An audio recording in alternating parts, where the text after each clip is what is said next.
Wirawan Hadi Prakoso. Saat ini saya bekerja dalam perusahaan yang menurut saya sangat menarik sekali. Cozy banget tempatnya. Nah, perusahaan ini namanya PT Mitra Jujur Profesional dan saya menjabat sebagai manajer administrasi di sini. Gitu. Untuk periode sekarang, perusahaan kami itu sedang galak-galaknya gitu, mengadakan suatu proyek yang proyek ini tuh intinya adalah bekerja sama dengan para petani. Tetapi memang dalam berinteraksi dengan para petani itu ada menurut saya itu adalah beberapa challenge dengan mereka gitu. Salah satunya adalah tentang masalah komunikasi di sana. Untuk masalah komunikasi itu kita menggunakan dua saluran ya, antara Telegram dan juga WhatsApp gitu. Dan memang banyak di antara para petani kita itu yang masih gagap dalam hal ini gitu. Tapi it's okay, kita sudah melakukan sosialisasi dengan mereka juga tanggap dan alhamdulillah sampai saat ini petani kami sudah bisa menggunakan dua alat tersebut. Kenapa kita menggunakan dua channel teknologi ini?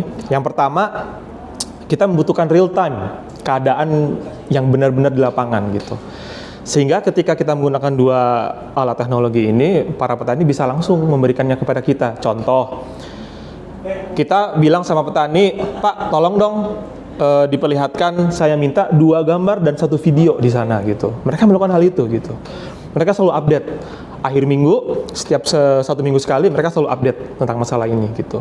Jadi ketika kami berdiskusi atau kita melakukan suatu rapat di perusahaan kami, kita bisa tahu keadaan petani seperti itu. Jadi kita tenang di sana itu kita bisa tenang gitu. Nah itu masalah komunikasi. Yang kedua tentang masalah legalitas.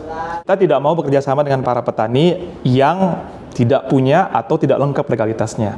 Contoh, ketika para petani tersebut menggarap suatu lahan dan lahan tersebut itu adalah lahan sewa, mereka menganggap bahwa kwitansi itu sudah cukup.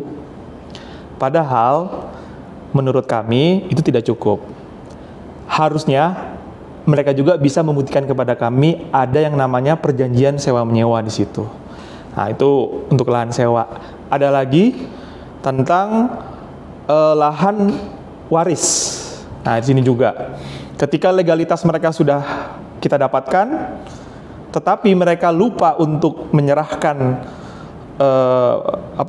atau mereka lupa ya bahwa sebenarnya lahan itu bukan lahan milik mereka sendiri, tapi lahan milik adiknya, kakaknya gitu. Nah, itu juga kita butuh jaminan dari saudara-saudara mereka bahwa lahan tersebut bisa kita pakai. Kita tidak mau nanti di masa depan tiba-tiba ada satu kakak atau adiknya yang menuntut kepada kami bahwa itu lahan saya, kenapa nggak minta izin kepada saya? Kita nggak mau di situ. Nah, ini paling penting yang terakhir, yaitu surat tidak ada sengketa. Kenapa penting? Karena kita tidak mau mengambil resiko. Jika lahan tersebut tidak ada keterangan bahwa dari desa ya, bahwa lahan tersebut tidak ada sengketa di situ, kita tidak mau bekerjasama dengan petani tersebut. Nah, itu dia. Dan alhamdulillah setelah kami ke sana, kami mengadakan sosialisasi, kami mengadakan suatu penyuluhan. Para petani ini merasa terbantu gitu, mulai dari aspek komunikasi dan juga legalitas. هذا هو دين السلام